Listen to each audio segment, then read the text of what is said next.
Hello and welcome to the tragedy of Cleopatra, Queen of Egypt by Thomas May, acted in 1626. We have no idea where or why, but that's what it says on the text, that it was acted in 1626, and we kind of have to take that as reasonable evidence that it was. It was printed a little after that, 1639, and there is also a manuscript version of the text, but they don't seem to differ particularly.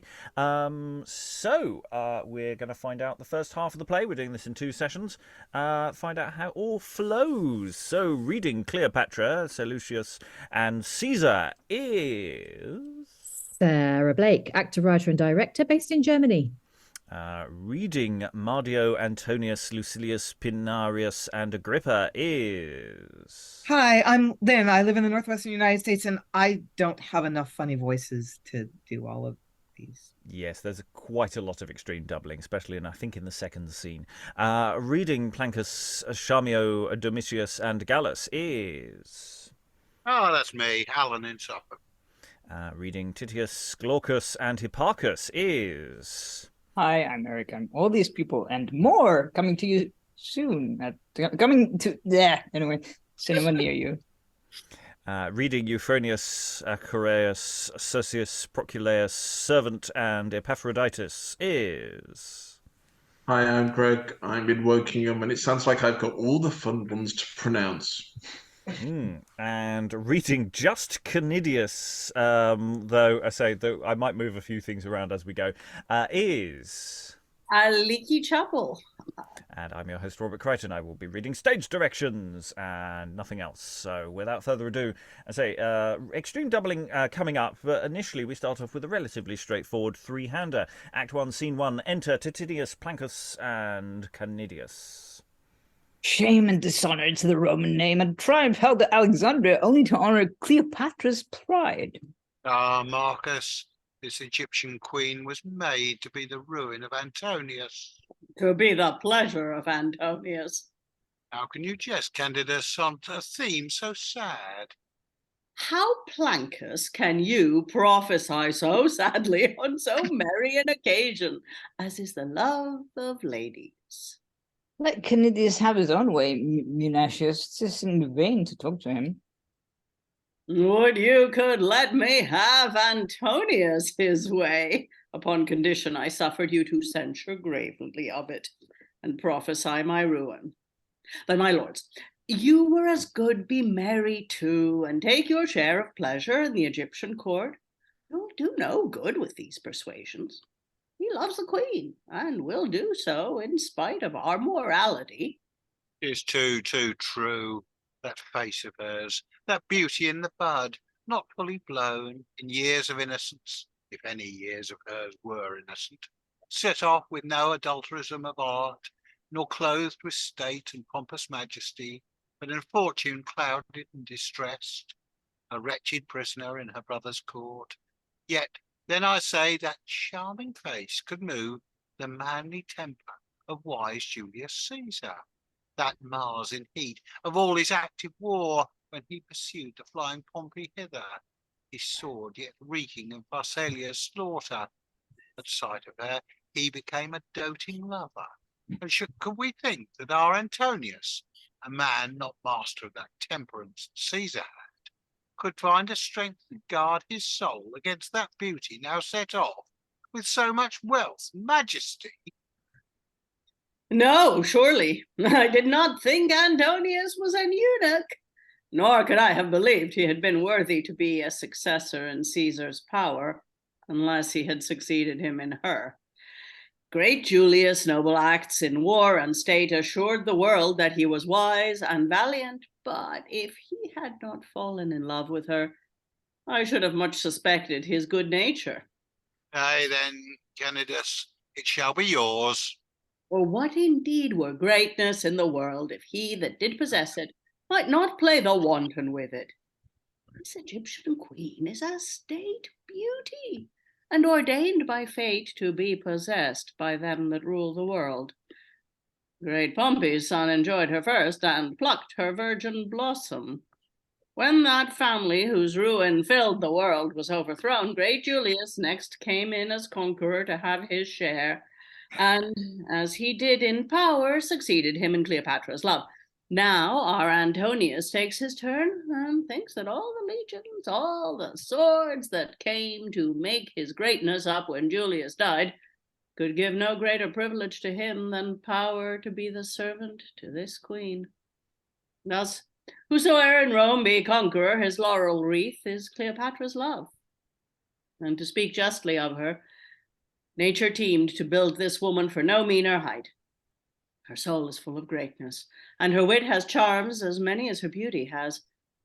With majesty, beyond her sex, she rules her spacious kingdoms, and all neighbor princes admire her parts. How many languages speaks she with elegance? Ambassadors from the Ethiopians, Arabs, troglodytes from the Hebrews, Syrians, Medes, and Parthians have in amazement heard this learned queen, without the aid of an interpreter, in all their several tongues return their answers, when most of her dull predecessor kings since Ptolemaeus Philadelphus' time scarce understood the Egyptian tongue, and some had quite forgot the Macedonian. How well Canidius descants on this theme. I'll lay my life it pleases him. The man is deep in love, and pity 'tis he has so great a rival as Antonius.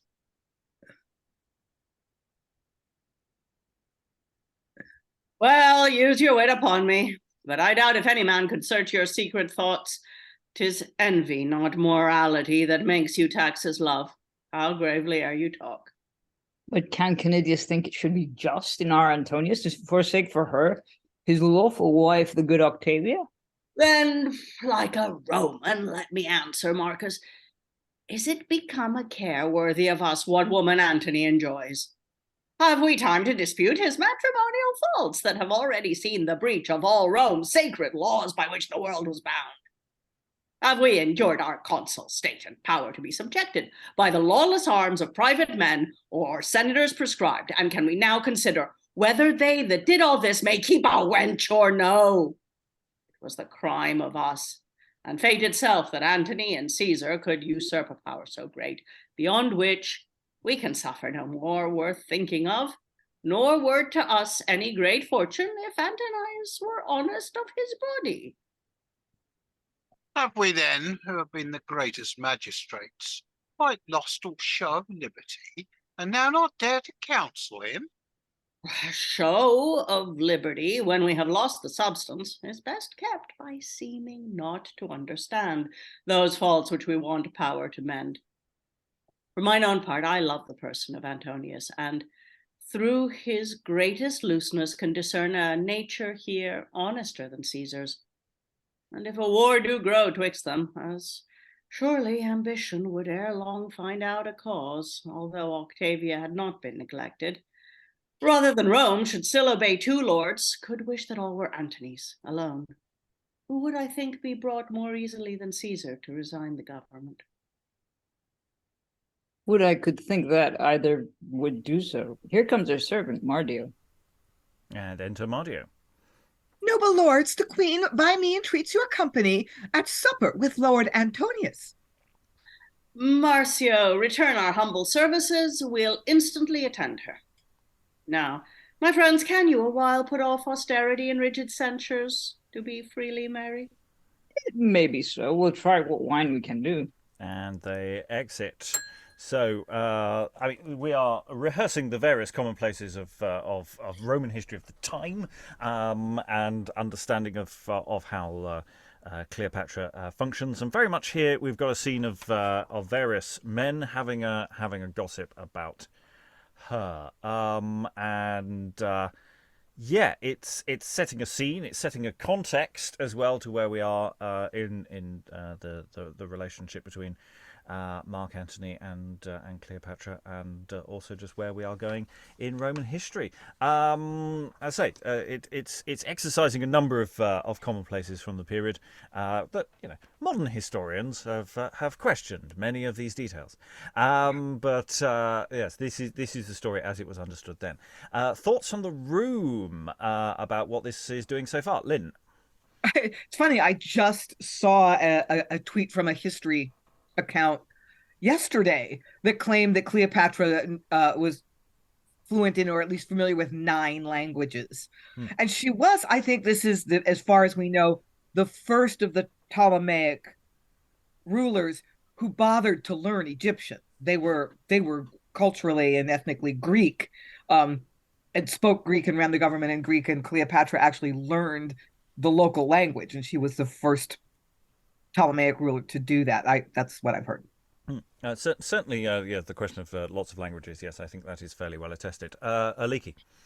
Yeah, I mean, even Canidius, who is pro Cleopatra as much as anyone, is just steeped in misogyny here. It never seems to occur to him that this might be an act of statesmanship on Cleopatra's part, doing her best to save her little country by making nice to the most powerful empire in the region in whatever way she can, which is one of the ways that we tend to understand her now. Yes, I mean, we got these 3 blokes being very blokey about this all the way through, and it's really quite unpleasant in many ways. I mean, it's an interesting question. What the play is the play thinking? Is the play intending us to be going along with these blokey bloke, or are we supposed to not like these people? Are we supposed to like these people? Because of course a modern audience is less likely to like them, but was that the intention? It's an interesting question I don't know the answer to yet, because we're only in the first scene. Other thoughts? Beyond, of course, they're doing an awful lot of just disguised exposition as well. Eric, I think you're waving. I was going to say that it's interesting because you don't get the main characters of this story introduced yet. They're introduced by proxy, basically, sort of, because they're, Antony, Caesar, and Cleopatra don't feature in this scene. So it's quite interesting to see what the sort of populace, not populace, but the senators, I guess, think of them. People of power who might have more might benefit more from her downfall, or I don't know, depending on the situation. Because of course, we got a 3-way power play going on here as well, because we got Antony and Julius in against each other, and to a degree, it's an interesting question as to where Cleopatra will be. How's Cleopatra going to play that to her advantage? Also, you don't get the usual sort of prologue of a tragedy of Cleopatra. This is what we will tell you today. You get the usual. You get a sort of just being thrown straight into the action, which is quite nice. Well, in a sense, as I say, this opening scene is acting almost like a prologue in the sense that it's establishing where we are in this narrative. We can assume that actually even then, as today, most people have a broad outline of what happens with Cleopatra. It's just these days we have different versions that loom large in our memory as to things, and spectacular films and things like that in our imagery.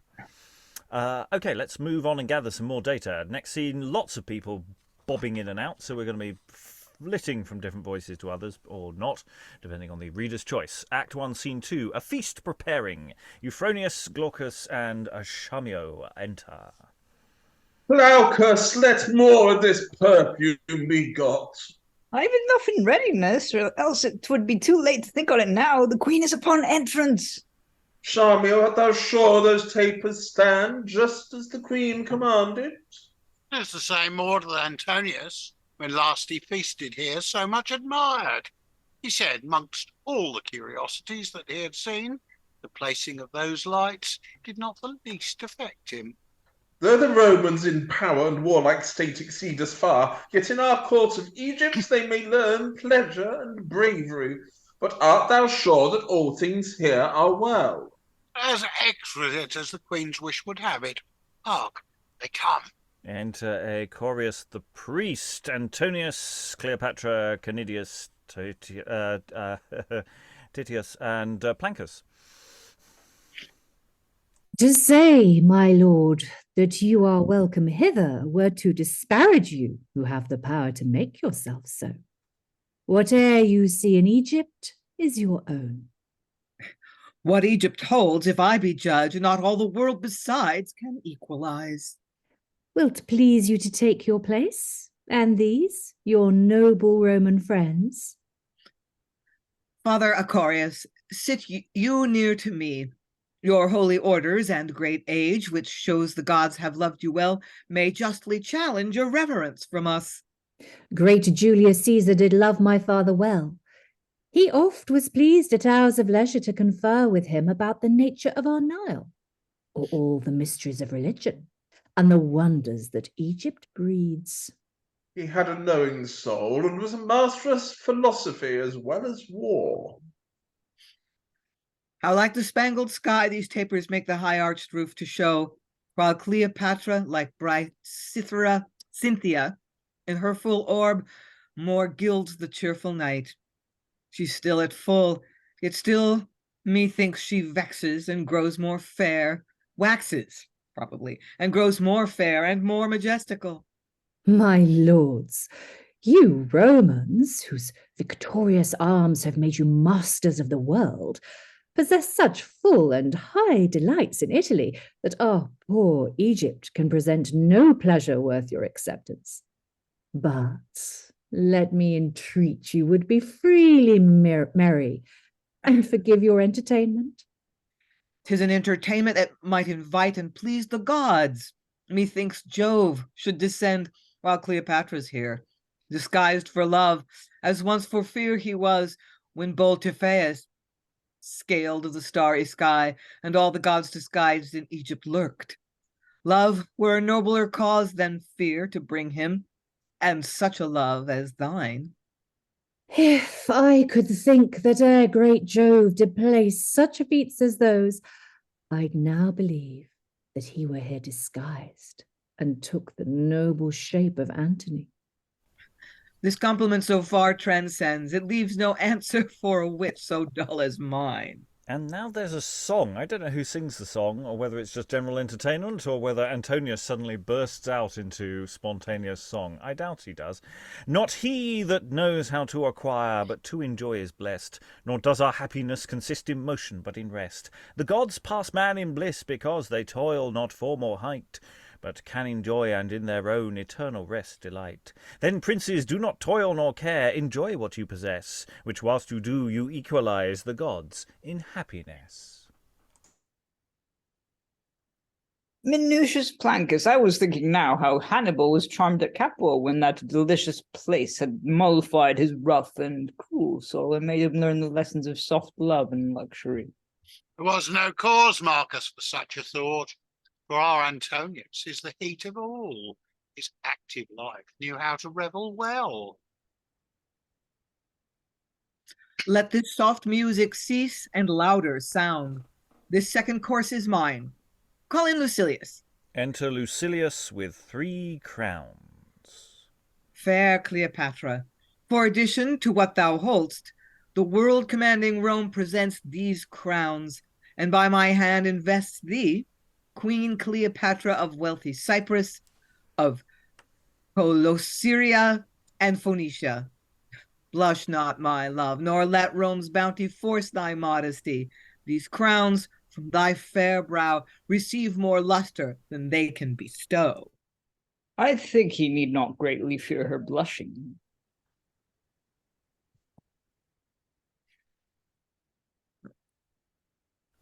No, Marcus, no. Alas, these petty kingdoms, though too great to be so ill disposed, are not the scope of her ambitious aims. My lord, I dare not make excuse or plead unworthiness, where once Antonius' wisdom has made election to confer his favours. Admire not, friends. The godlike power of Rome is more declared by what it gives away than what it holds. But these are still our own, and Cleopatra, Rome's deserving friend. I cannot choose but think how fit a state for Cleopatra's Cyprus kingdom is, and shall believe that it was ominous that noble Julius Caesar, after all these 4 rich triumphs which he held at Rome, when he resolved with like magnificence, to build a temple to the goddess Venus, from whom his house derived their pedigree, within his stately temple, to express the image of that goddess, he set up fair Cleopatra's figure in the place, supposing her to be the queen of love. You know, my lord Antonius, this is true, and Cyprus ever was fair Venus' isle. 'Twas well observed, noble Canidius. Fill me some wine. Health to the Cyprian queen. Drink it to me, Canidius, and I thank thee. Let it go round, my friends.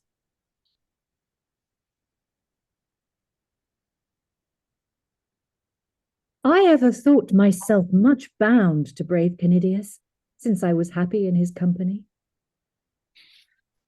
How fit it is, no other Cyprian queen but Cleopatra the poets know, whose fancies now shall raise that kingdom higher. More amorous now than Paphos mountains show, and all those flowery meads, the fields of love, o'er which no winds but western ever blow. The air itself will yield a sweeter breath while Cleopatra reigns, the Cyprian queen. Amorous in his language he has grown. The times, I fear, Municius, will require a rougher language shortly. We shall hear as soon as any news ever can come from Rome. But long ago I was enforced to know that Cleopatra was the queen of love when first I met thee in Cilicia, and down the silver stream of Cydnus thou, in Venus shape, camest sailing, while the air was ravished with thy music, and the winds in amorous gales did kiss thy silken sails. Thy maids in graces habits did attend, and boys like Cupids painted quivers bore, while 1,000 Cupids in those starry eyes stood ready drawn to wound the stoutest hearts. You came like Mars himself, in threatening arms to ruin me and my poor country there. I took that shape because I knew no strength, no power on earth was able to resist the conquering fury of Antonius. That face of thine resisted me, and did so sweetly conquer, I was proud to yield, and more rejoiced in that captivity than any Roman in a triumph did. But before a messenger comes in with news, we will briefly pause there. So, Mark Antony, what first attracted you to the fabulously wealthy Queen of Egypt? I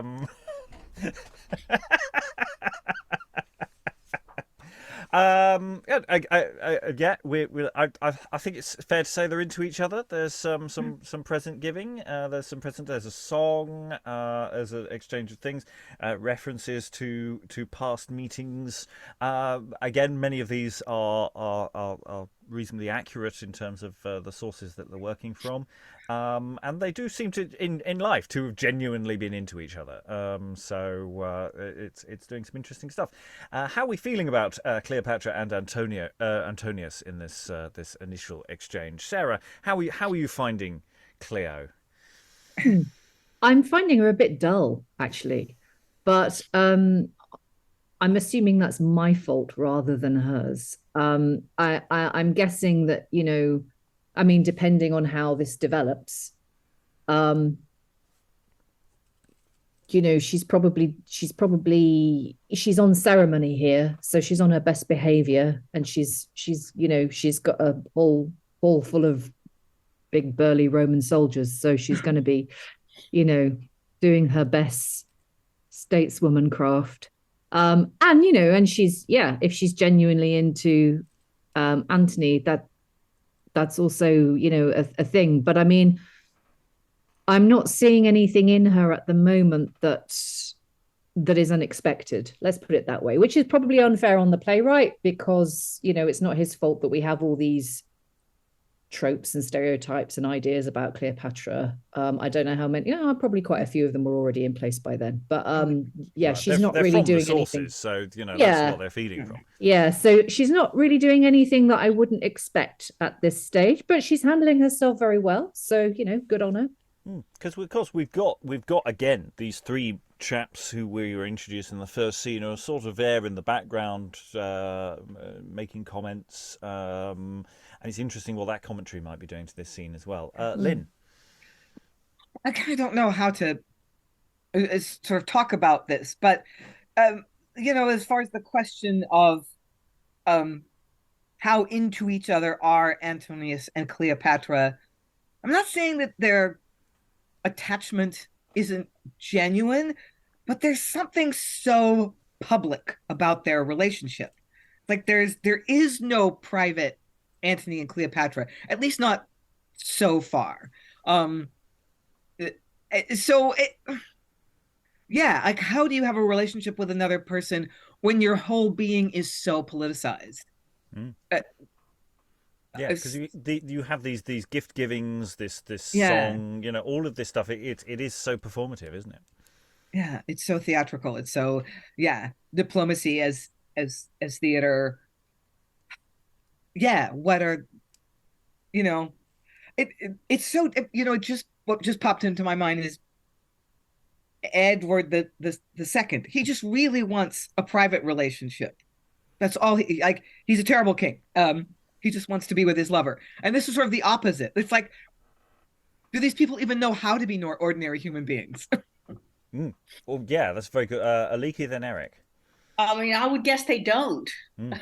Both of them, for different reasons and in different ways, have been steeped since childhood in politics and in relationships that are for public consumption as much as for private, I don't know what to call it, intimacy. Eric.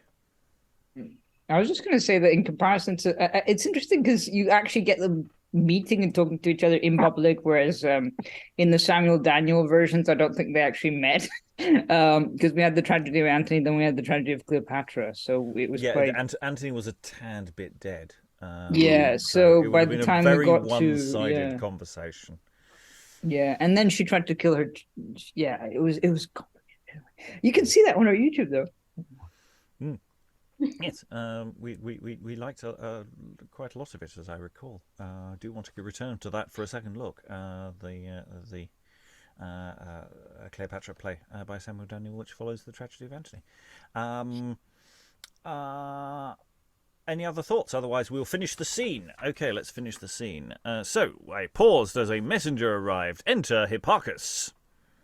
How now? What news with thee? Letters from Rome, my lord. From whom? From Geminius. Tomorrow we'll peruse them. No affairs of what import our height soe'er shall have power to disturb the pleasure of this night. Our theme tonight is love, which oft has made the Thunderer himself a while lay by the weary burden of his government. Come, lead away, 'twere fit to read them now. None knows what gain a little time may be. Oh, something's gone wrong with the speech prefixes there. I assume somebody else says 'twere fit to read them now. Yeah, 'twere fit to read them now. None knows what gain a little time may be. You may peruse them, Titius. Lead away. And they exit, leaving Titius and Plancus. And I'm assuming Titius speaks first.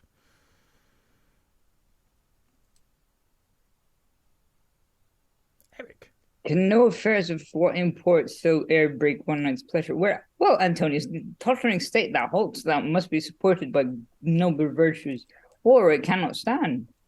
Cyprus, Phoenicia, Lucilius, 3 wealthy kingdoms got with Roman blood and our forefathers' valour, given away as the base hire of an adulterous bed. Was Cyprus conquered by the sober virtue of Marcus Cato, to be thus bestowed? This act will please young Caesar. Will displease the Senate, Marcus, and Antonius' friends. Alas, he knows not what true friendship means, but makes his friends his slaves.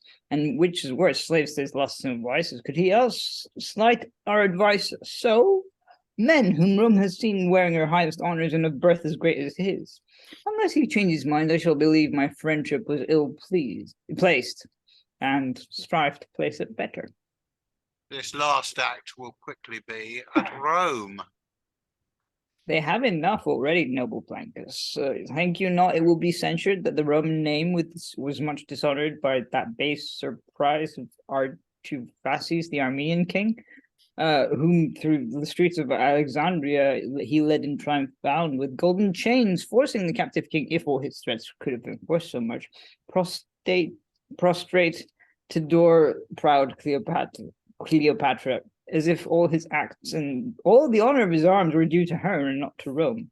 Calvisius, too, incensed, he late accused them for bestowing upon Cleopatra the so far renowned and famous library of Pergamus, in which there were 200,000 books.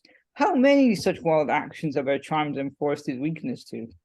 His testament, which now at Rome the Vestal Virgins keep, of which we too are privy to the sealing, should it be known, would stir all Romans' hate, willing his body, though he died at Rome, to be interred at Alexandria. But if a war twixt him and Caesar grow, as needs it must, although not yet declared, for Caesar now is levying men and money through Italy, Spain, France, and Germany against whatever foe can his design be bent. Dar Antonius, if a war, I say, twixt them should happen, tell me, noble Titius, what should we do? Fight for Antonius. True, friend, were he himself, or were the hope or possibility he could be so. But shall our valour toil in sweat and blood only to gain a Roman monarchy for Cleopatra and the effeminate rout of base Canope? Shall her timbrels fright Rome's capital, and her advanced pride tread on the necks of captive senators? Or, which is more, shall the earth's imperial seat remove from Rome to Egypt's swarthy sands? For who can tell if mad Antonius have promised her, as Caius Marius once promised the Samnites, to transfer the state? It may be so. His dotage is enough to grant it her, her pride enough to ask it. Minucius Plancus, this whole discourse now speaks to my very thoughts no more. Here comes Lucilius. Whither so fast? Enter Lucilius. My lords, down to the fort to wait upon the consuls, the Roman consuls both, Titus Domitius and Caius Sossius, are from Rome, arrived here at Pelusium. What the matter is not yet known. We'll go along with thee. This now begins to look like business, Marcus. And they exit. End of Act 1. Act 1 seems mostly to be set up. It's like we haven't really delved too much into some of these people very much. I mean, even these interlocutors that we're left with quite a lot, Titius and Plancus. You know, there's a certain amount of debating. You know, what do we do? Whose side do we stand on? What should we do here? Is still feeling quite surfacey. But he's setting up the world that we're in, and I wonder whether, as things are starting to hot up a little bit, because you know, there's news coming in, and which Antonius is ignoring. The world is hotting up. That there is potentially trouble afoot with Julius, not Julius, Augustus. Julius is Octavius. Octavius. He'll still be at this point. Yes. Yes, Octavian. Yeah. Or Caesar, as I think they're just going to keep calling him. That's... Yeah. So, Eric. I was going to say that I feel like they're trying to do the sort of, well, not exposition, but like it's trying to be like Sejanus, but not, you know, where we had like that sort of talking heads back and forth. But this is not doing it quite as well, possibly because Johnson might have been more experienced, I don't know, or just like more aware of the history, I don't know. I'm not sure. Other thoughts? Sarah? Yeah, I've just put it in the chat, but I really don't feel like I know who any of these people are. And I'm obviously, yeah, maybe that's a good thing because it leaves the director like a bit of a clean slate to bestow characterization upon them in the rehearsal room.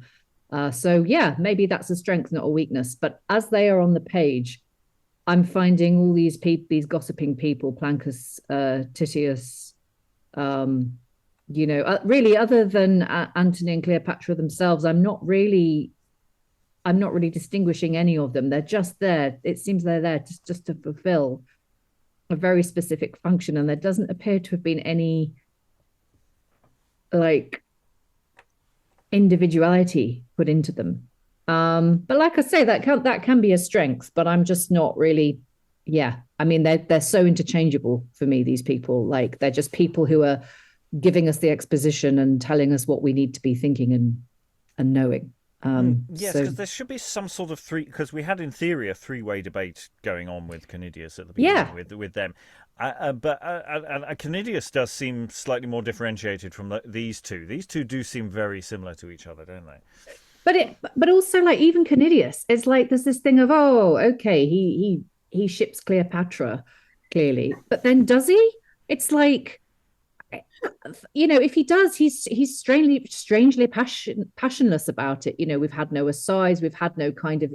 There was one line, somebody dropped one line that was quite funny, that kind of brought a bit of humanity and life into it, where it was like, oh, Antony was saying, oh, blushing queen, and someone was like, yeah, he's going to be waiting a while if he's waiting to see her blush, kind of thing. And that was like a genuinely funny human moment. But otherwise, they're just very generic, these people. Yeah, and it's interesting because, in theory, we've had a lot of people on stage, but so far, actually, in terms of speaking, it's only been about 5 people, and then a few others. Although I did quite like the sort of setting up of the room before Cleopatra came in, where the other servants are going, have you got the things ready? And Antony really doesn't care about the lighting. That but it turned out he did. He really did care about the lighting, which was hilarious. Yeah. So there are things in here, but yeah, it does feel like we need to dig a little bit more. It's not handing it; it's on a platter. Lynn. Yeah, actually, I interpreted that thing about blushing differently. Rather than, oh, she's impossible to embarrass. It's racism. She's too dark for change of complexion to show. Oh wow, that didn't even occur to me. Wow. Okay. Because there's a lot of that kind of thing in other iterations of that story, which she wouldn't have been, because she was ethnically Greek, but she's Egyptian, she's African, she's dark, she's tawny. So I don't know. Maybe I'm reading something into it that's not there, but that was my. Well, it depends again on which sources or which direction they're going in. So in some of the plays we've read, she's referenced as white, and explicitly so. And there are some versions of her with red hair.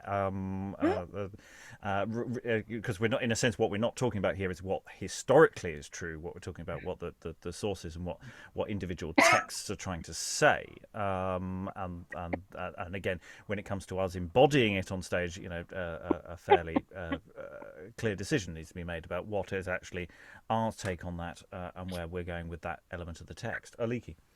I would say that Lynn's interpretation that it's a racist line is held up by the later use of swarthy sands. I mean, unless you're on a volcanic island, swarthy is not generally applied to sands. They're usually golden. The reason it's there is to say this dark, this African place. And this is, again, potentially something that's associated with its date. Earlier texts might be going in a different direction, but once we're into the 17th century, conceptions of race are starting to shift quite dramatically, and that may be feeding into this text a lot more. We will need to gather some more data on that as we go forward. Act 2, Scene 1. Enter Antonius, Sossius, Domitius, Canidius, Titius, Plancus, and Ventidius. I don't think Ventidius says anything. I hope he doesn't, because I don't think I've given him out. 'Tis not the place nor marble walls that make a senate lawful, or decrees of power, but convocation of men themselves, the sacred order of true magistrates. Then Rome is here. Here both her consuls are. Here are her axes and her faces borne, and no small number of that sacred order are here assisting. When the barbarous Gauls had taken Rome, when all the Senate fled, and with Camillus and the Dictator then at Veii lived, Rome then at Veii was. And now in Egypt, fathers, know the face of your assembly, know your lawful power, consult, decree, and act where'er may be happy and prosperous for the commonwealth. Whilst power of laws, whilst reverence of the Senate, and the due respect to a consul's dignity could give protection to the consul's persons, we did maintain thy cause, Antonius, against proud Caesar's faction. Now, since laws are put to silence and the Senate forced, the consul's sacred privilege infringed by rage and lawless arms, we are expelled and suffer banishment to be restored and re-indemnized by thy conquering sword. Now, justly draw it. Fate approves thy cause, and on thy conquest sets a glorious prize, greater than all thy former wars could give. Sextus Pompeius, Marcus Lepidus are ruined both, and all competitors are ta'en away. Fortune has left but one to share the world with thee, nor canst thou share the world with him. His pride would bar thy right, and Caesar's glory dim Antonius' light. Thou canst not shine unless alone thou shine, or all the world or nothing must be thine.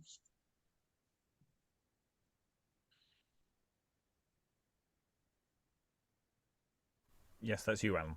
Sorry. The consulship that was designed to thee, the Senate have revoked and decree against Cleopatra's war that meant against thee.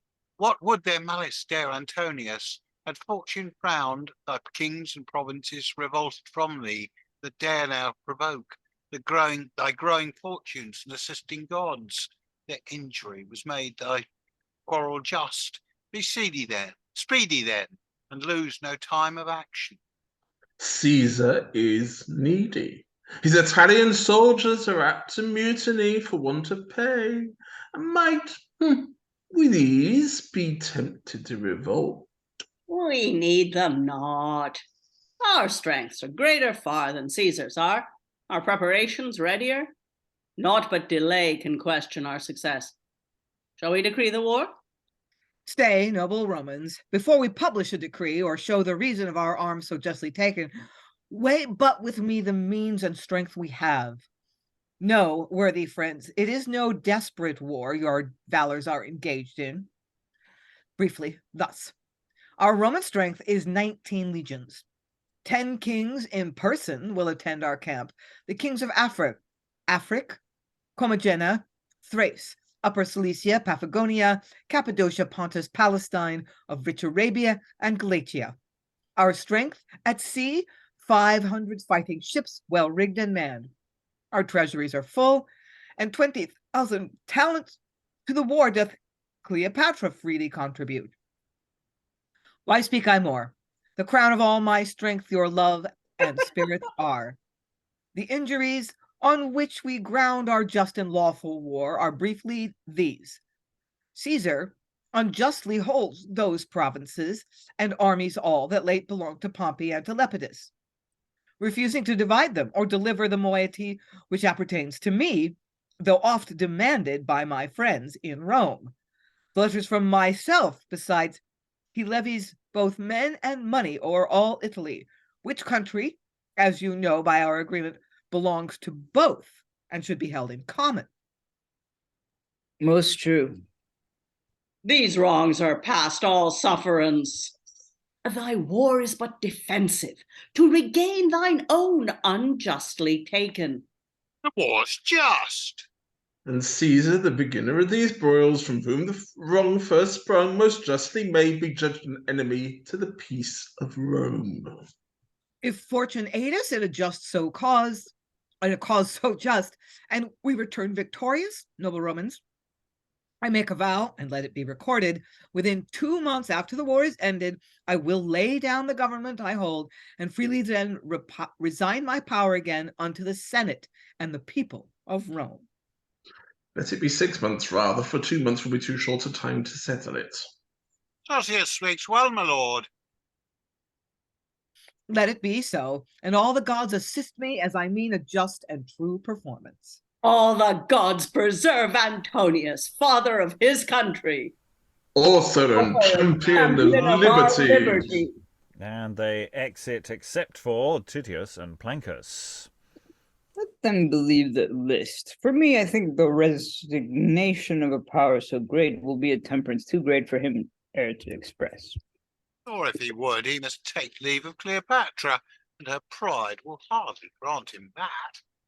Nor will I fight to make her mistress of the world and him. Have you considered, noble friend, what we lately spake? And resolved, Marcus. The friends and followers we shall bring with us will make us welcome guests to Caesar's side. It seems the city favours Caesar much, that both the consuls fled from Rome for fear.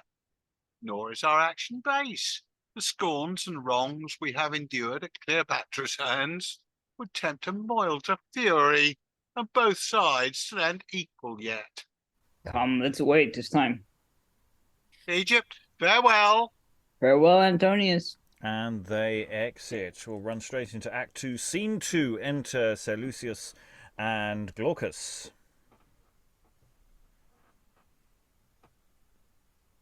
How suddenly the scene is changed here, from love and banquets to the rough alarms and threatening noise of war. The change, Seleucus, is not as sudden as you speak. This storm has been expected long. The two great lords of all the Roman world, Antonius and Caesar, have in heart been enemies these many years, and every man has wondered it has been withheld so long, considering how much complaining has been daily made by them, their friends, and factions against each other, whose cause is justice. Let the gods determine. No other justice than ambition makes them to draw their swords. No other cause than that the world cannot endure two sons. The thing that troubles me, Seleucus, is I hear it spoken in the court. The queen herself in person will associate Antonius to the war. I hear that rumour, but I hope it is not true. How nakedly and in what great confusion would this land be left? And what addition can her person, among so many Roman legions, bring to Antonius? Let's inquire the certainty. I fain would be resolved. I, on necessity, must know, before the queen can go, that order may be taken about the fort I keep, what strength she means to leave within it in her absence. True. What reason will excuse thee for inquiring? And they exit. So we had a couple of scenes. I want to just do that little scene, just if only for the opening of just going, the party's over, isn't it? God, we were having so much fun the other day. They brought the crowns in. We had all these extra kingdoms. Isn't that lovely? And now everything's gone to war. So yeah, we've turned a corner, but Titius and Plancus have decided they're off. Are we surprised? I don't think we are. Yeah. They've been mulling it for a while since the end of Act 1. Lynn. Yeah, so now we know a little bit about Titius and Plancus's characters.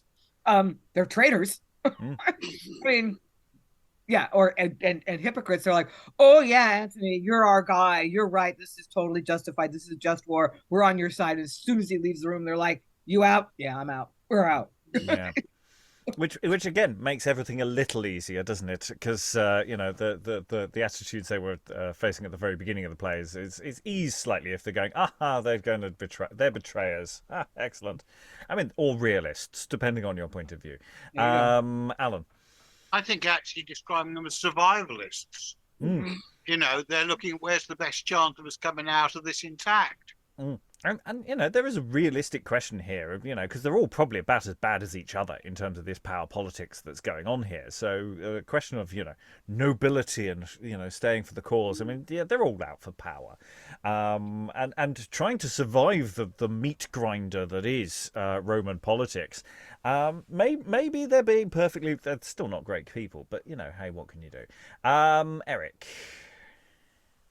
I was gonna say it kind of like I understand their motives and stuff, but I feel like it's kind of been spoiled because they spent the entire Act 1. Oh, isn't there gonna be a war?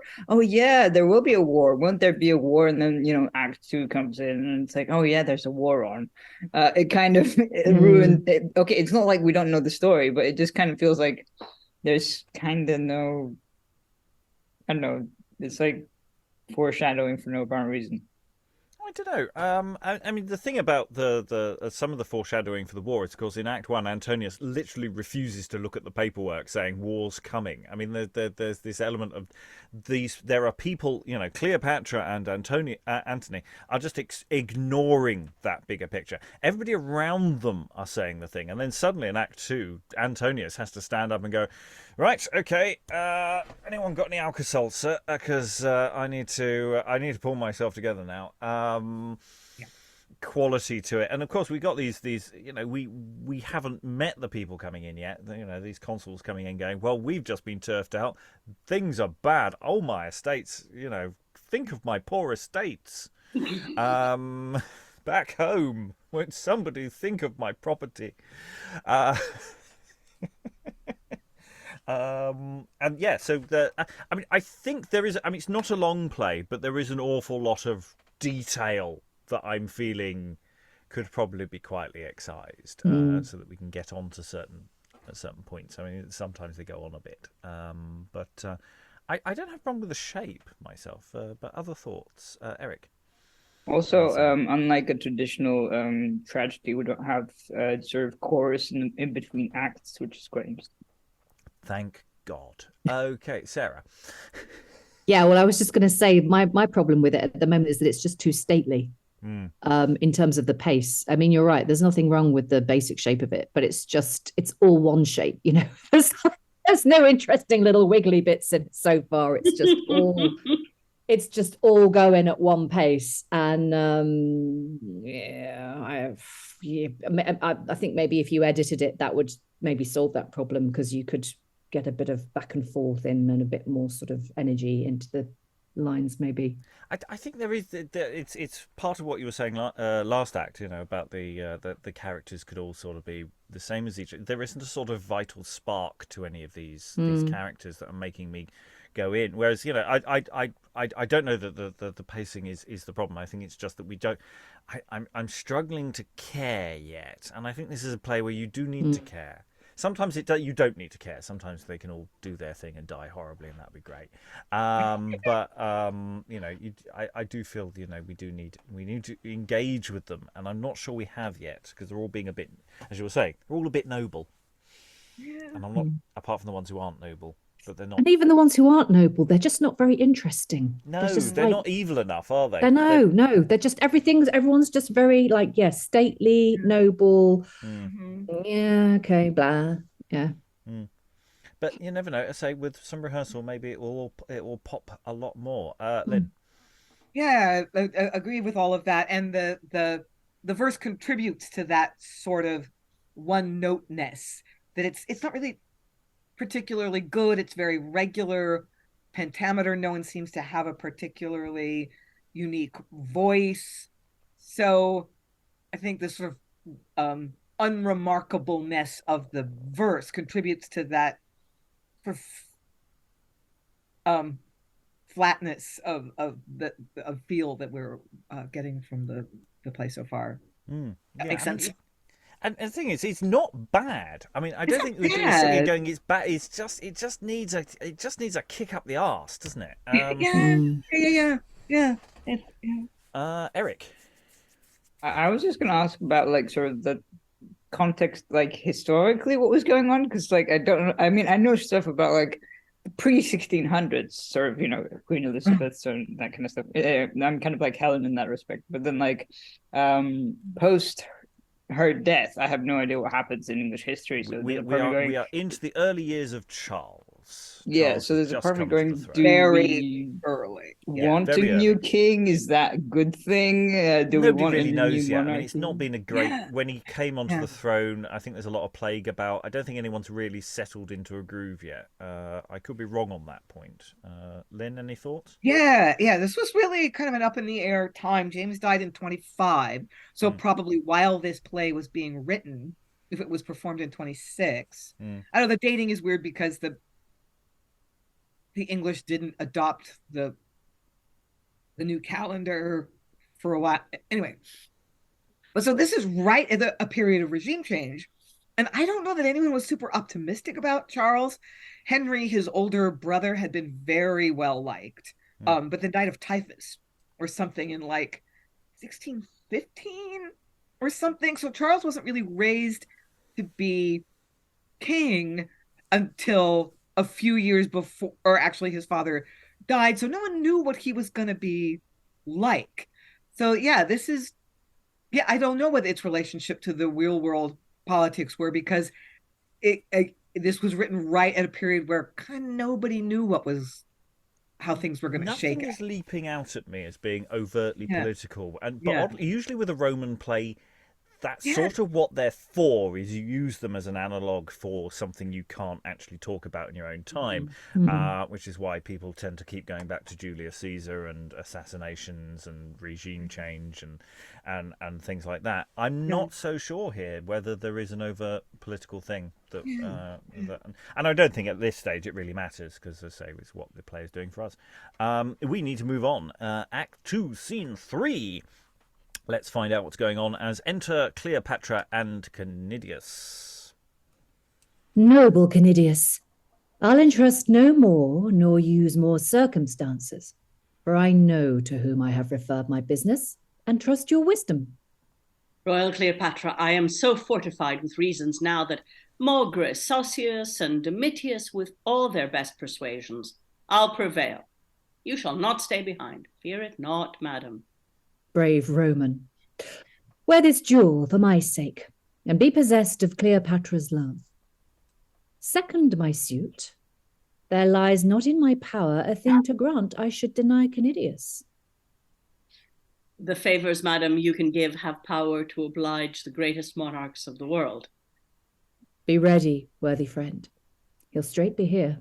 Exit Canidius. None but Canidius has the power to work Antonius in this action, which the rest will all oppose, I know. A thing on which my state, my hopes and fortunes all depend. He must persuade Antonius to take me with him to the war, for if I stay behind him here, I run a desperate hazard. For should Octavia interpose herself in this great war, as once before she did, and make her brother and her husband's friends, where's Cleopatra then? But here he comes. Enter Antonius to Cleopatra. Sweet Cleopatra, I should plead excuse for leaving thee a while, but that the cause is of a nature so immense and high, and brings effects of such advantage home, that thou, I know, art pleased it should be so, and with a patience canst resolve to bear so small an absence, that my wished return may call thee mistress of the subject world. Cannot Antonius then be fortunate if Cleopatra go? Is there in me so bad an omen? Did I think there were, not for the world would I desire to bear you company, but rather die at home. Far are my thoughts from giving entertainment to such fond dreams. I would not venture thee. My life and fortunes both depend on yours. As much in Egypt will my danger be as in your army, and my torment more, to die each hour for fear, and to remain in sad suspense till messengers can bring the news so far. But if my company distaste my lord, I cannot wish his grief. Can Cleopatra think her heavenly presence can be distasteful, or not valued more than all joys else? Parted from thee, I think all places sad, all lands disconsolate. Before this life, I prize thy company, but must not have it now. Do not entreat. I have denied it to myself already, and in the camp should be ashamed to rise from Cleopatra's arms when war's rough noise shakes all the world, when kings and senators are venturing lives and fortunes in my service. Oh, stay behind, and let thy presence make Egypt a place to which I would desire, if season's fortunes conquer, to retire. If that should happen, which the gods avert, what land, alas, could comfort me, or lend a safe retreat to vanquished Antony? Thou wouldst disdain to draw a wretched breath, and I as much should scorn captivity. But I had thought the Roman Antony had loved so great a queen with nobler love, not as the pleasure of his wanton bed, or mistress only of some looser hours, but as a partner in his highest cares, and one whose soul he thought were fit to share in all his dangers, all his deeds of honour. Without that love, I should disdain the other. Do not mistake me, noble queen. I know thy breast is full of high heroic worth. How can you think it so, that could so long in times of peace and pleasure recreate yourself with me in Egypt court, yet now, when honour calls, reject my company? I should desire it rather than my life, but that my Roman friends are all against it. And enter Sossius, Domitius, and Canidius. See, here they come. If they agree, 'tis done. Now, noble friends, whose oraculous counsels and matchless valor my whole fate depends, speak what you think. Should Cleopatra go in person to the war or stay behind? I have delivered my opinion, and so has my colleague. What thinks Canidius? I think 'tis fit, my lord, the queen, whose bounty has brought so great assistance to the war, should not be left behind. Besides, her presence will much encourage her Egyptian soldiers, of which a great part of the fleet consists. 'Tis true, Canidius. Let not my sex disparage me, for which of all those kings that now in person serve Antonius have more experience in affairs of weight than I, my lord? Which have so long been privy to your high counsels, and in love to you and your designs? Who should compare with me? What think you, friends? You hear Canidius. You be pleased, I will subscribe. And I, since things go so. My wishes are affected. Titus and Plancus are both fled to Caesar. You shall not need their help, my lord, at all. Come, let's away. My strengths are ready all, and wait but your command. Spoke like Bellona.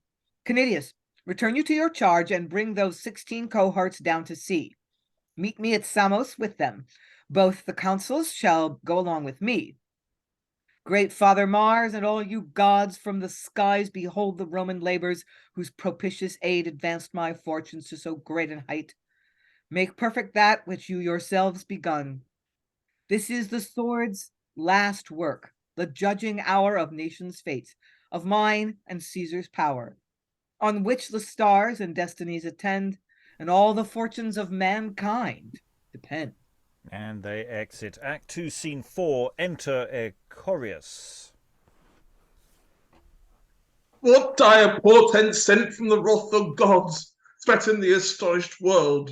What plagues are those which in the sky's prodigious face I read?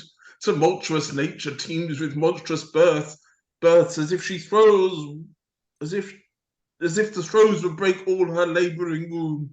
What ruin less than chaos shall involve the mourning face of nature?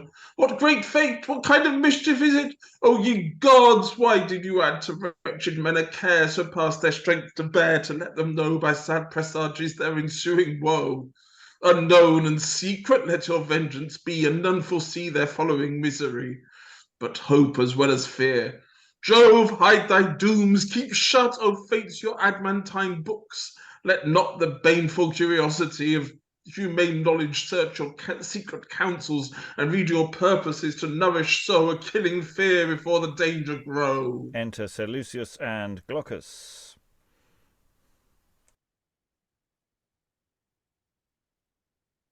That comet's gone.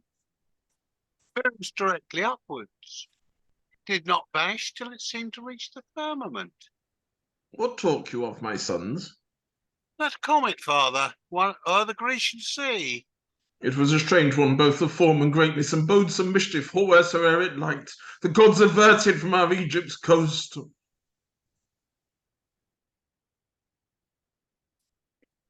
Pinnarius Scarpus had received news that Italy and Rome itself are filled with prodigies.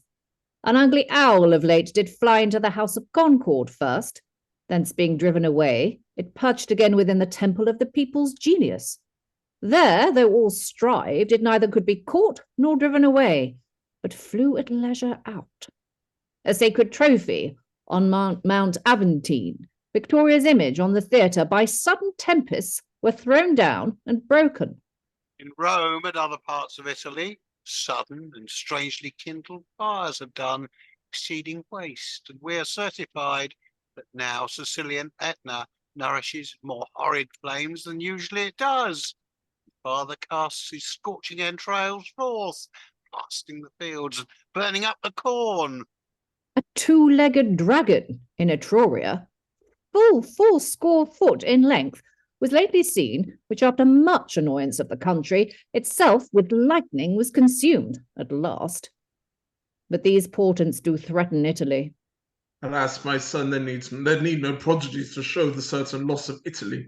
For on both sides the Roman eagles stand, and Rome must bleed whoe'er be conqueror, besides her liberty forever lost when this sad field is fought. But that's not all. What climes so far, what region so remote, but that the Roman fortune reaches thither? All nations share in this. What hast thou got by all thy conquest, Rome, by all the blood which thy ambition through the world has shed, that raised a power which now thou canst not rule, nourished a lion to devour thyself? Would none but Roman blood might quench the fire of Rome's dissensions, and no land beside be forced to pay the forfeit of their pride.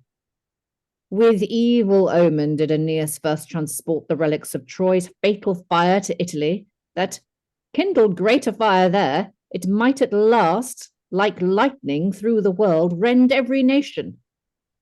Was it not enough that first your conquests strewed the earth with slaughter, and dyed all regions with their native bloods, but your dissensions still must tear the world? I'll go within and make an offering to great Osiris. Exit Achoreus. Well may it succeed. Egypt will flourish if Antonius conquer. If he should fall, the fury of the war would light on Egypt most, and we should rue that ere Antonius loved this hapless land. Enter Mardio, who says...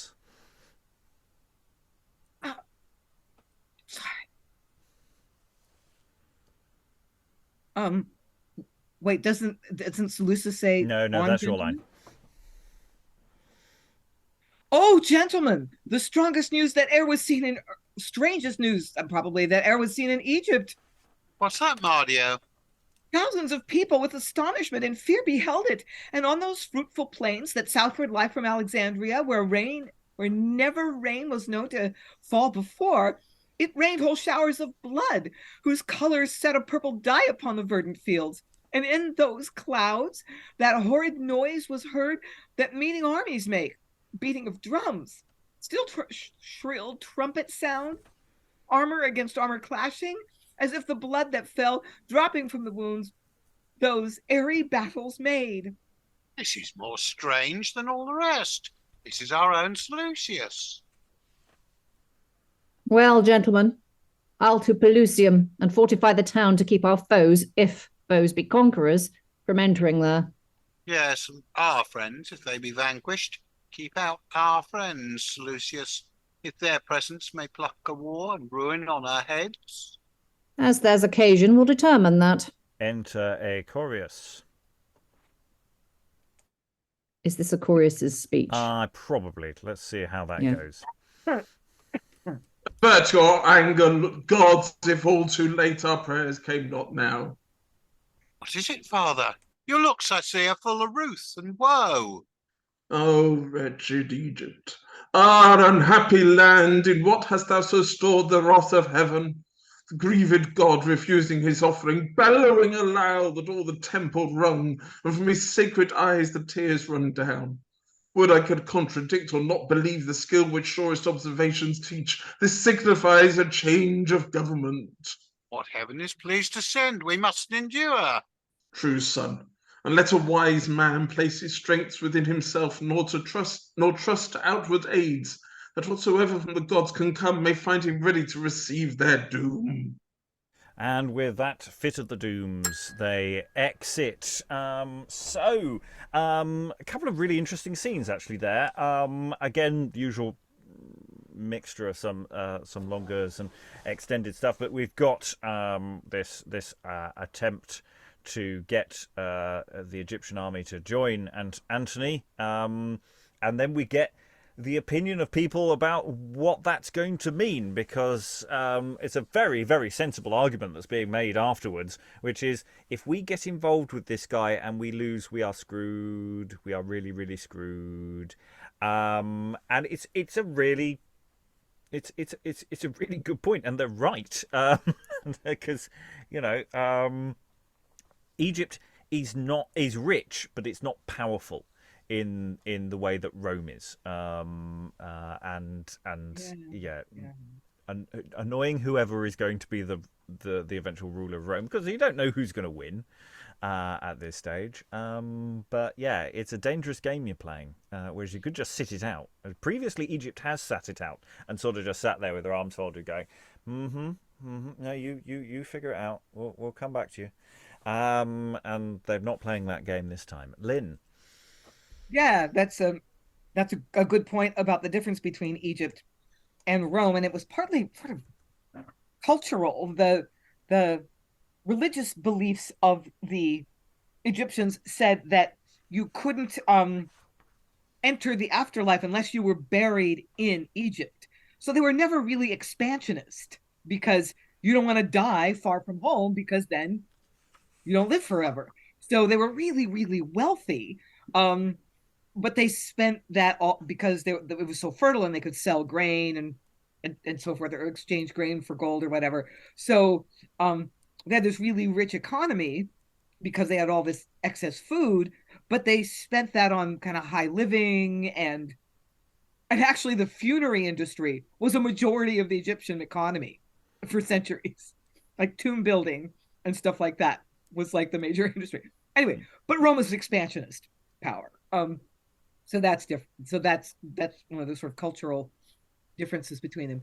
But the first thing that struck me about this sequence, though, is this take on Cleopatra's participation in the battle. I'm assuming this is the run up to Actium, because in other iterations of this story, she's like, "I'm going, I'm going, I'm putting on my army boots, and I'm coming." It's not a like, oh, I can't stay in Egypt because that would be dangerous for me. I got to talk Antony into letting me come. It's just like, I'm going. So she seems like a much weaker character than she is in other iterations of this story, which is I'm a little disappointed, to tell you the truth. Well, there's an element of play acting there, though, isn't there? I thought that whole from that whole thing that it's set up of she'll play that to Antony as to assuage his pride or something like that. That's true too. But again, it's this question of performativeness of what's going on here. Sarah. Yeah, that's certainly what I was going for when I was reading it, because it just seemed to me that little bit that she had where she was alone with Canidius, to be fair, it wasn't really in the writing. It was just because the two characters were there alone. It's like this is a chance to do something like with her, make her a bit more direct, make her a bit more businesslike, and then go back to the performative stuff when Antony comes in. Because she has a moment alone. I think it's the first, soliloquy of the play. Yeah, and I also turned one of her lines into an aside as well, which isn't marked in the text. But I think there are things that you can do to kind of give her more character. There aren't that many opportunities for it, really. Lynn's right in that respect. So it's like, you got to kind of grab them when they come along, because there's not a great deal to hang a character off here. Mm. And then, as I say, we have this scene with this debate with Achoreus, the priest coming in and just doing a fit of the dooms, but again, not wrong. This little debate about where the outcome of all this might be, and that I found quite engaging. I thought that was quite interesting. But again, it's all a bit formal and distant in a sense, and even when someone's being a tad hysterical, that it doesn't feel like it's coming from down here. It's coming from sort of here. But anyway, let us find out as we go into Act 3 where this is going. So Act 3, Scene 1, enter Pinnarius Scarpus. That's a name. With soldiers. Screwing up my screen here. "'Tis not Antonius, worthy soldiers, but Rome herself, to whom you owe your valors. What he could claim, you have performed already, and served him truly whilst he was to you a general, to Rome a magistrate. You are discharged from all obedience you owe to him by fate itself, and nay, ought to follow him, whom Rome fates appoint your general, the noble Caesar, great Julius' heir, not to his name alone, but spirit and fortunes, which have both appeared in this so great and final a defeat given to Antonius. Before we knew not to whom the gods and fortunes had assigned our service soldiers. Now they have declared, and let us follow where they please to lead. For faith is impious, striving to sustain that side whose fall the gods themselves ordain." Caesar, Caesar! Caesar, Caesar, Caesar! "Your judgments guard you right. For could you think so small a strength as ours could raise again the desperate state of fallen Antonius, under whose ruin all the legions sunk? What madness were it, soldiers, to prefer a hopeless civil war before the weal and peace of Rome, and desperately provoke the prosperous fortunes of victorious Caesar? I have already to Cornelius Gallus by letter signified our purposes, who, sent from Caesar now, is marching hither, to join his strength with ours. But hark, his drum! Give notice of his coming." Enter Gallus. Hail, Pinnarius! "All hail Cornelius Gallus, most wished for, and most happily arrive at Praetorium." Victorious Caesar, with love and favour, greets Pinnarius Scarpus. Caesar, than whom the world acknowledges no other power, to whom fortune has now made sole lord of all. "I and my soldiers, with Praetorium, are at Caesar's service. Whither's Antonius fled?" Hither to Egypt, with Cleopatra. 'Twas a victory so strangely given away as not the like in former times, I think, has e'er been heard, on which especially so great a price as the sole sway of all the world depended. The fleets encountered both, while with the camps on either shore stood to behold the fight. Here the Caesarian, there the Antonian fleet, with equal hopes came on, with fury equal, and long maintained a sharp and cruel fight, with mutual slaughter, while the ocean's face was forced to lose his colour and receive a crimson dye. The ships Antonius had were tall, and slowly did like castles move, but Caesar's small, yet quick and active, stirred on every side with all advantages. Fortune doubted, and bright victory knew not which way to lean, but kept them both in equal balance, till Antonius himself at last betrayed his glorious hopes. For when his mistress Cleopatra fled, the while within his manly breast the Roman honour strove against wanton love, love got the conquest, and Antonius fled after her, leaving his soldiers there to sell their lives in vain, who many hours, though he were fled, made good the naval fight. And had Antonius stayed, it may be feared, Caesar had not prevailed. At last the fleet, wanting their admiral, though not without much slaughter, fled or yielded all to Caesar. But what became of all his strength on land? Nay, there's a wonder. There's Antonius's madness, and such a madness as will strike amazement to all that hear it told. After his flight, he ne'er returned, than the camp he had, under the conduct of Canidius and other captains, 19 legions, fresh and unthought, which might with reason hope, had he been there, to have recovered all.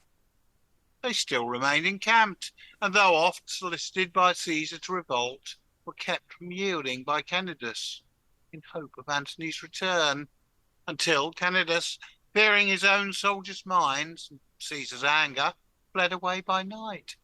They, then despairing, yielded all to Caesar, who by this time, I think, arrived in Egypt, about Pelusium. Will you view the town? With all my heart, noble Pinnarius. And they exit. It's interesting you do this long speech and go, oh, fancy a look around? Yeah, it'd be nice. Yeah, I mean, it's an assessment of the Battle of Actium, which is fairly refuted in terms of what's going on.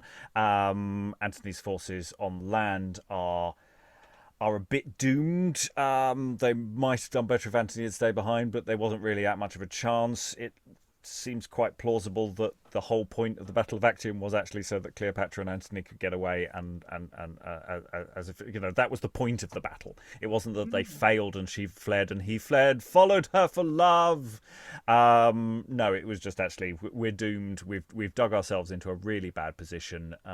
Even though he left with better forces, actually, he was in a potentially a very good position, but he's sort of got it all wrong. And his forces on lands were basically penned. They had nowhere to go, and yeah, he just didn't do it very well. And yeah, so this story of Actium is one of these sort of great sort of twists, but that's what the sources tell the playwright. So it's not the playwright's fault that this is the narrative that we're following again. Though of course they leap in it with a plum. It sort of comes out out of the blue a bit, doesn't it? But then I don't know if there's supposed to be an act break. If there's an act break, each act feels quite self-contained and tells the next part of the story. So it sort of makes sense if there's been a little interval of 5-10 minutes or something while they trim the candles, that then we get this account of Actium to set up where the story is going next. Because, you know, it's not like they're going to do lots of boats on sticks or anything, are they? Though I have seen that. Because often theatre directors feel they really need to do the Battle of Actium, because otherwise it's just unsatisfactory. Anyway, Lynn. So the Battle of Actium takes place during the interval between Act 2 and Act 3. Broadly speaking, yeah. It's a little bit of a letdown because it's this big battle, and what does Antony say at the end of the act? Like, basically the fate of of mankind turns on this battle. And then the next thing you know, it's like they basically threw the game. So feels so anticlimactic. But then again, I think there's an element of, you know, we know where the story's going. So is there such a thing as you know, it's you know, setting these things up? Sarah, I think there's ways to do it. I mean, we had before the battle, we had some dudes like, you know, getting a bit like, oh, there's been all this foreboding, and you know, that maybe gave it a bit more of a human element. You could have had those guys, or maybe not them, like, you know, depending on who the relevant person would be, to come on and just be a bit more just a bit more like human and sort of dismayed about this battle, you know, a bit more beaten up, maybe physically, but emotionally. I mean, again, you could make a choice and play it that way. And that's what you'd absolutely have to do if you were putting this on. You could find a way to do it, but it's kind of not there in the text. The text is very, you know, I'm with Lynn. I thought it was anticlimactic, but it's just, you know, okay, you're not going to show the battle on the stage, but the way in which you talk about it afterwards can be a lot more dynamic and a lot more involving for the audience, you know, and a lot more sort of human and direct and emotional. Yeah, because by picking this side of the fence, it's not like if they were choosing, I'm assuming these are all Caesar's forces, that you know, we're choosing the winning side. You know, they're sort of just going, well, it was a bit weird, he ran away. Whereas if it was Antony's side reporting the, you know, just going, oh my God, we're doomed. But then we had Attack of the Doom, so maybe they thought they'd even out the Doom service. I don't know. But you're right, it doesn't feel like anyone's got any stake in this, and we've had far more emotive messengers, you know, going all the way back to you know, translations of Seneca and all of those Senecan ish neoclassical tragedies that we've had before, where they really get into their messenger speeches and really, and even if they're not emotionally engaged in that, so they're oh my god, it was awful, there was blood everywhere, it was and they paint a picture. Whereas this sort of does, but it is quite cold, isn't it? It's a very cold text. Lynn, and then Eric. Going back to the beginning of the section we just did, I don't know if it's intentional, but there's something kind of ironic about the speech that Pinnarius makes at the beginning of that act, saying, as long as Antony was your general and serving Rome, you owed him obedience. But now that he's gone rogue, your fealty is to Rome, the state, and the guy who's gonna win, Caesar. I think this is really interesting because one of the problems, or one of the one of the important factors in the way and the history around this time was shaking out was that Julius Caesar had basically a personal army. The soldiers were loyal to him, and in the civil war with Pompey, it was the fact that he had, he won a war with his personal army against Pompey's personal army. So here is Pinnarius, espousing all these, patriotic ideals about it's the state, it's Rome, it's the sort of abstract idea of country overall that's important here. When that's kind of not how things have been going recently, but okay.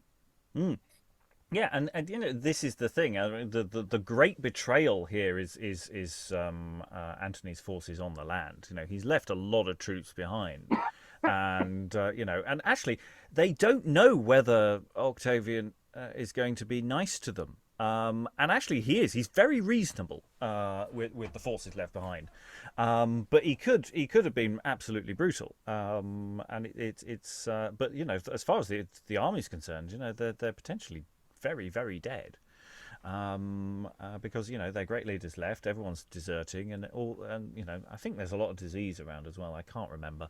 I have read some books on this recently because I've been doing some research on the other Cleopatra Antony plays that we've looked at, but I forget. But it wasn't a good time. Anyway, we have one more scene to read. Eric first, and then we'll go to that. You had time. Yeah, I was just going to say that it's interesting how in the previous bit we got this thing of, yes, this sort of this omen signifies a change of government, and there's a part of me going, yes, this was totally not problematic at the time or now, but then you get sort of this whole speech about them running, and I don't know, there's a part of me going, like, Pinnarius is telling you already what you kind of don't really need to know, because he tells you, I have already sent to Cornelius Gallus by letter signified to our purposes to join his strength with ours, and then sort of Gallus, aka Cornelius Gallus, turns up. It's kind of, I don't know, it feels a bit weird. Well, I suppose it's setting up who he is before he enters, so that you know who he is when he comes in. Yeah, but it's just kind of like you're going to find out as soon as he enters. I don't know. It just feels a bit weird, but maybe that's just because I'm used to like all the other stuff that we've been doing. Okay, let's look at Act 3, Scene 2. Enter Caesar, Agrippa, Titius, Plancus. Well, we haven't seen them for a while. Freitas, Epaphroditus, and Proculeius. Antonius then with Cleopatra's fled to Alexandria. 'Tis certain, Caesar. They say the vanquished queen most cunningly, fearing, it seems, to be excluded else from her own kingdom, feigned herself victorious, landing in Egypt with triumphant songs, her ships all crowned with laurel, to deceive the credulous people, where being entered once, she leaves unpractised no strange tyranny, and, as we hear, to win the Parthian king onto her side, beheaded and Artevers king of Armenia and the Parthians' foe, who was her prisoner, that Artaxerxes, whom Antony so basely had surprised. Caesar, 'twere fit to take Pelusium before we march to Alexandria. 'Twas our intent, good Titius, not to leave a town of that import behind our backs. Go, Proculeius, summon it, and know whether the governor will yield or no. Exit Proculeius, enter servant. What news with thee? Caesar, a messenger from Cleopatra, craves admittance. Bring him. Enter Euphronius. Queen Cleopatra. No, that's Euphronius. Yeah, that'd be Euphronius. So he's announced himself. Sorry, I thought I was. Queen Cleopatra to great Caesar wishes all health and victory, and humbly proffers herself and all her fortunes to his service, in token of which she here presents by me this crown and sceptre. Brave and ominous. Humbly entreating Caesar's noble favour to her and hers. The rest of her desires to please Caesar to peruse the same this letter holds. I warrant a love letter. But tell me first, where is Antonius? I'll truly tell, though it may seem to some incredible, the great Antonius, a man of late in conversation so free and full of jollity, in a strange deep melancholy has retired himself to Pharos Isle, where, like Athenian Timon, who did profess a hatred to mankind and fled all company, he lives alone, and on the solitary shore has built a little house to feed his frantic humour, and imitate that Timon's life, whose name he takes unto himself. No friends at all, no servants are admitted to his presence, but only two, Roman Lucilius and Aristocrates the Grecian. Not Cleopatra? Then I doubt the man grows weary of these worldly vanities. I never heard of such a thing as this. Give me the letter. I'll peruse it now. He reads. Caesar. They retire. Here, the woman writes that for her liberty, and to confirm the crown of Egypt to herself and children, to gratify my favour, she has hid within her palace a great mass of gold, unknown to Antonius. 'Tis like enough, for Cleopatra's rich and long has been, besides the sacrilege she lately did in robbing all the temples of the gods about these parts. I would not lose this gold, nor willingly let Cleopatra die before her person have adorned my triumph. That will be hard to bring to pass, and must be wrought with subtlety. You must not send a threatening message back, for if you do, all's lost. Her life, her goal, and all are vanished. For Cleopatra, as in all her acts it has appeared, is of a wondrous spirit, of an ambition greater than her fortunes have ever been, though she so long have swayed a sovereignty o'er half the Roman world, trod on the necks of humbled kings, and ruled Antonius as her slave. Her haughty spirit will ne'er stop so much as to be thought of such captivity. I do not mean to let her know my mind, or one suspect if I can help it. But I have it now. Tyrrheus, come hither. I must now rely upon thy wisdom, care, and diligence in an employment that concerns me nearly. But I am confident. Go with this fellow to Alexandria. Use to the queen thy best and most persuasive oratory. Tell her I love her, and extremely dote on her admired beauty. Thou art wise, and needst no great instructions. The success I do not doubt. The woman's credulous, and thinks all men are bound to be in love with that ensnaring face. If thou perceive she will be wrought on, win her to betray Antonius to my hand. The way to woo her I leave good Tyrrheus to thy eloquence and cunning working of it. Spare thy reply.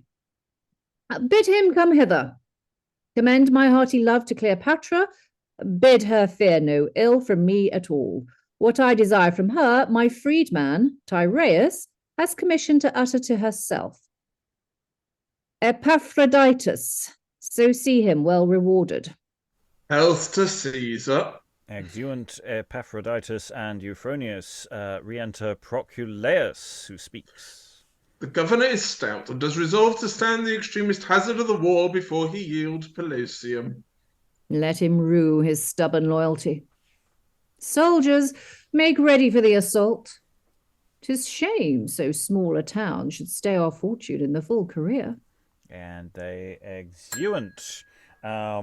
Lots of interesting things in that scene. I was sort of quite engaged in the politics of it all. I'm really curious as to what the hell's going on with Antonius, because he's off cosplaying Timon of Athens. I don't remember that bit. I don't know where that's come from. So that's really got me interested, because that's I've suddenly gone, oh, this plays throwing as a curveball in Act 3. I mean, Caesar comes on and suddenly I'm sort of going, oh, I've perked up a bit. Sarah. Yeah, but what's the betting that we don't actually get a scene of Antonius doing his hermit thing? I want that scene. There. That would be a really interesting scene. But I don't think it's much you of a don't get it. It's not really much spoilers to say it's the next scene. Oh, is it? Oh, okay. All right. Okay. It's the first thing we'll do next session. Okay. All right. I take it back then. Fair enough. Well, I hope it's interesting, though. I hope he's a bit like... Well, anyway, we'll find out. But what I was going to say is, like, finally we have a character who seems to have a bit of an internal life. And you know, okay, it's coming out in duplicity and like, in terms of like writing an internal life, duplicity is probably the easiest thing to write. But we have, you know, Caesar is he is doing a bit of plotting at least. And, you know, it's like, but we are kind of, you know, halfway through Act 3 already. So it's taken a while. But what I quite liked about this scene is what it also does with the two characters we met earlier. So Titius sort of goes, oh, my lord, would you like to take Pelusium? And he just says, yeah, thanks. I've already thought. Who are you again? And I really hope that by the end of the play, they're out on their ears and or dead because of Caesar just going, why would I trust you? Because I think that would be quite fun. I don't know if the play's going to do that, but I kind of hope that. And it's they're still doing this sort of strange aside kind of stuff. You know, I warrant a love letter, kind of thing. It's just like they're proper worm tongue characters, aren't they? So there is potential there. But yeah. And then all this stuff. Oh, she's written a letter. Oh, lots of gold. Would you like the gold? Haven't told anyone where it is. I'll tell you where the gold is. So there. Other thoughts, Eric? I seem to remember that the what do you call it? The Caesar, what's his face?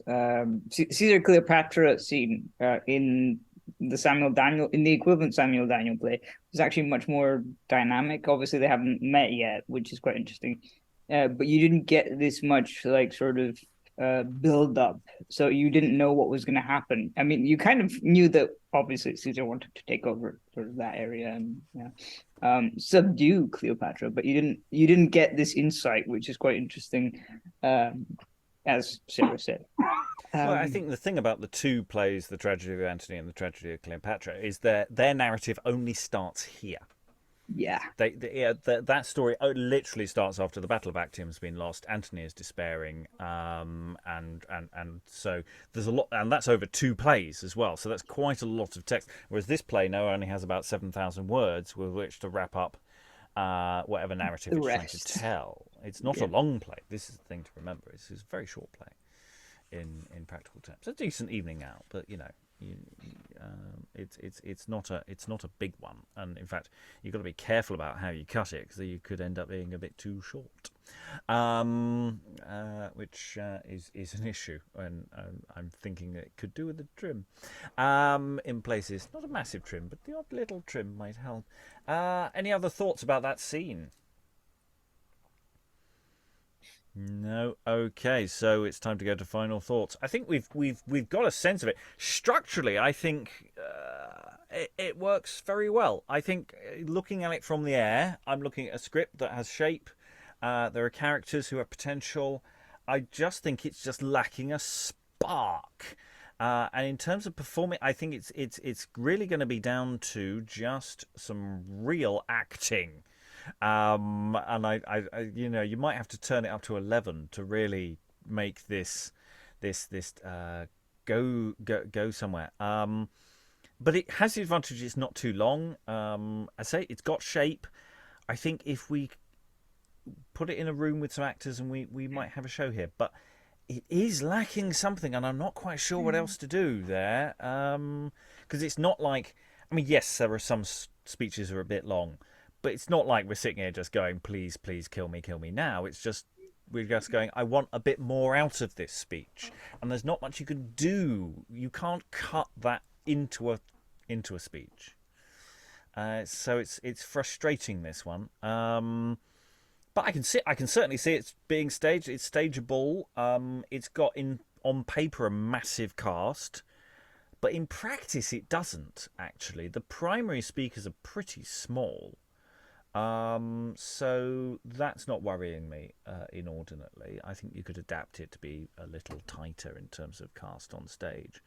It's a weird thing because it feels like this would be a very good closet drama, but it's not a closet drama because it's clearly designed to have lots of people coming forth on and off stage.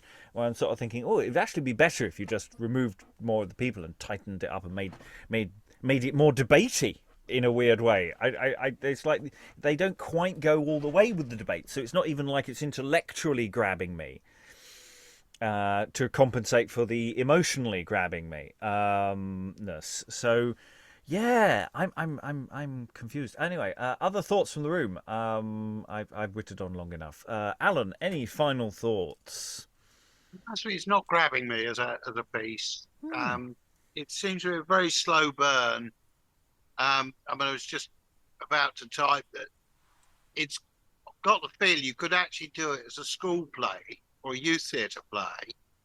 You need about 4 or 5 people who can carry a role, and then you've got an awful lot of not exactly spear carriers, but minor poppy on, poppy off characters. You've got the Egyptian priest who you could camp up beyond belief if you really wanted to. But most of the rest it's just not grabbing me. Yeah. Yeah. How do we push something like this forward? What do we do with it? Eric, any final thoughts? Yeah, I don't know, because like it's what you said is about the casting is interesting because it kind of feels like you could just double people up with people who sort of come in and say things like messengers. Like Hipparchus came up and I don't know which scene it was, but he just never reappeared because he's a messenger. But it's nice that he gets a name, which is kind of messenger 1 as opposed to he gets a name as opposed to being messenger 1, messenger 2, messenger 3. I don't know, it's sort of, they don't really have very big differences though, do they? Sort of like Titius and Plancus could be the same person, except the fact that they actually talk to each other. That would make it a very long monologue if that were the case. Yeah, I mean, they could function as a double act, and there's plenty of examples of this kind of evil double act. Well, not evil, but duplicitous double act. But they don't really have any bounce to them, or they don't seem to at this read. Maybe we're just all tired. Maybe it's just one of those days, and we're just not fit. Maybe tomorrow we'll find we were wrong, and it'll be the reverse. It'll be the blessing of the final session. We'll find, no, we were just not with it yesterday, and now we're into it, and oh God, this is amazing. Might be us. It might be us. Well, given our propensity for like loving plays that involve death and drama, I mean, like Tragedy of Hoffman or like any tragedy by Seneca. I mean, aside from like the actual writing, the translations. We'll say the actual. Yeah, translation. Sorry. I mean, maybe we just want more death and destruction. Yeah, well, we could always put in Actium to just wake everybody up. That could be done. Lynn, any final thoughts? Yeah, I'm with you, Rob. That there's some kind of there's a spark, there's a hook missing. I mean, it's interesting that so much time has been spent with conversations between supporting characters. That the leads don't have all that much stage time, relatively speaking. So we're hearing from other levels, other voices, and that could be interesting. I mean, it's kind of not. The reason that writers in the early modern period were so interested in this story was partly that this was in fact a pivotal moment in the history of European civilization.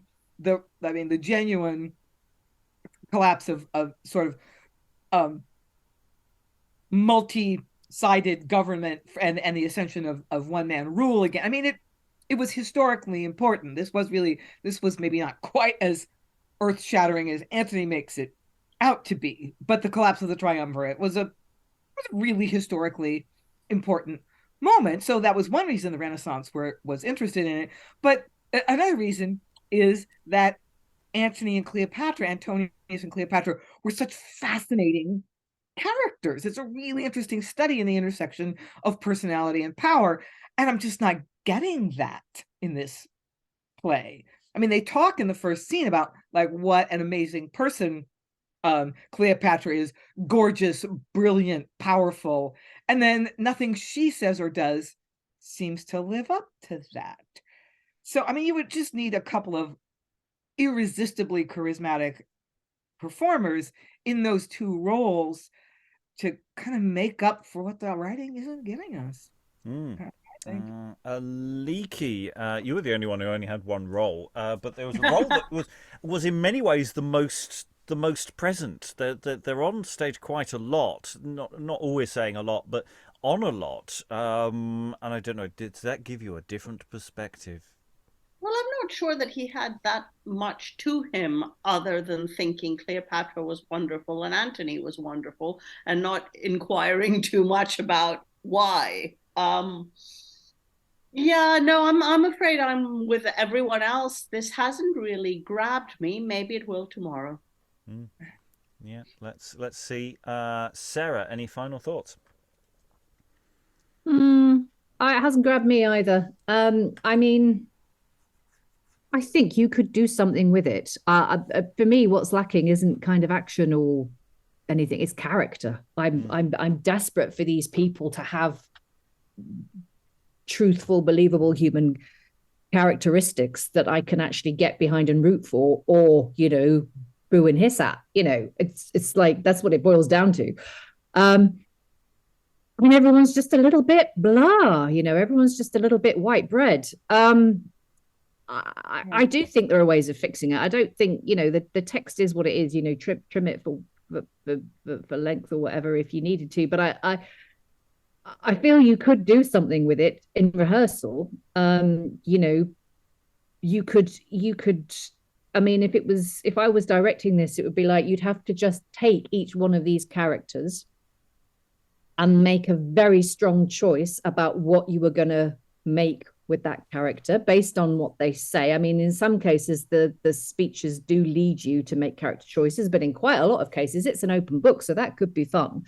So you'd make really strong character choices for each of the characters, and then you just say to your actors, right, play this. Use the dialogue that you have as a framework and play this, or you'd find that characterization with the actor more likely. You'd actually workshop it and get into it and think, right, what would be the most fun we could do with this character? Okay, right, what would be the most fun we could do with this character? And you could actually, I think, because there's nothing inherently wrong with the text. You could then actually bring it to life in quite a fun way, depending on which way you decided to go with it. But the question in my mind is like, could you be asked? No, that's not the question. That's not the question. Remember, that's not the point of the process. The process is always what because someone out there might want to. Yes, and we're here to facilitate them to exactly. Do that. Okay, right. So yes, indeed, I think I think you could do something with this play then. I think it would require not just a couple of very charismatic actors. I think it would require a whole ensemble of very charismatic actors, but then that's fine. That's who you'd hire. And you'd want to hire people who had ideas and wanted to do something fun and wanted to turn something that's very blur on the page into something very big and interesting and quirky or funny or villainous or something, on the stage. And then, yeah, you could do something with it, because there's nothing inherently wrong with it. It's just a bit dull. Yeah, I mean, it's the thing I was sort of saying, if it was more like a closet drama where there's usually an argument, there is a thesis that is being argued by people, and there are occasional moments where it almost does that, where when they're talking about the armies have gone off, we're doomed, it's almost like there's a thesis there, and then it just slips out. So it's not like there's an intellectual thing that we can hang our hat on.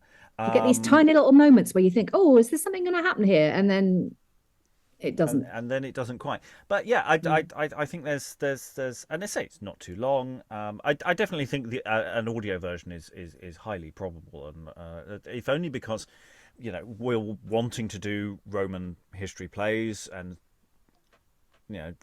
traipse them together, and we will eventually get bored of constantly doing the tragedy of Antony and Cleopatra, which we will have almost done once or twice, and so every so often we want to throw this one into the mix. So it's actually quite high in probability on some level. Or it could be a starting point for somebody else to do something with. You can say, look, the structure's great. You just need to give the words a good kicking. Eric. I was going to say, well, I put it in the chat as well, but I guess I was going to say at the moment, it kind of doesn't really feel like a tragedy. Like a lot of tragic stuff has happened, like sort of, people dying. Armies, that kind of stuff, killing each other and so on, which, is bad, obviously. But it kind of doesn't feel like it's earth-shattering yet for the main characters, I guess, which is kind of about to hit us I hope, in the next few scenes. Well, that's the thing, is we haven't seen the response to to Actium, which is where I think the tragic end will start to kick in. It's this question: is it a tragedy? Is it a history play? What is it trying to do? Whereas in stuff like Sejanus, you got the sense that it wasn't quite on his side, but then it kind of was. Like you could see like the sort of fall of the main character, the titled character. And in the Samuel Daniel version, you could clearly see like you got the whole sort of Egyptian chorus kind of thing, which sort of woe is us, we have nothing left, that kind of. Whereas, here you don't have a chorus. It's a very different type of tragedy. But yeah, I don't know. Maybe a chorus could be used. Yeah, and well, at least I think about Sejanus is actually. I'm not sure how much we cared until the final gut punch at the end, which was structurally quite interesting there. Anyway, I must call the session to an end. We will find out next time about how Cleopatra's story will end. She'll die, and what happens to Antony? He dies, and Caesar does all right, and so we'll find out more about that next time. All that remains, thank all the wonderful readers for all their wonderful reading. Thank you very much, everyone, and goodbye. Spangled sky.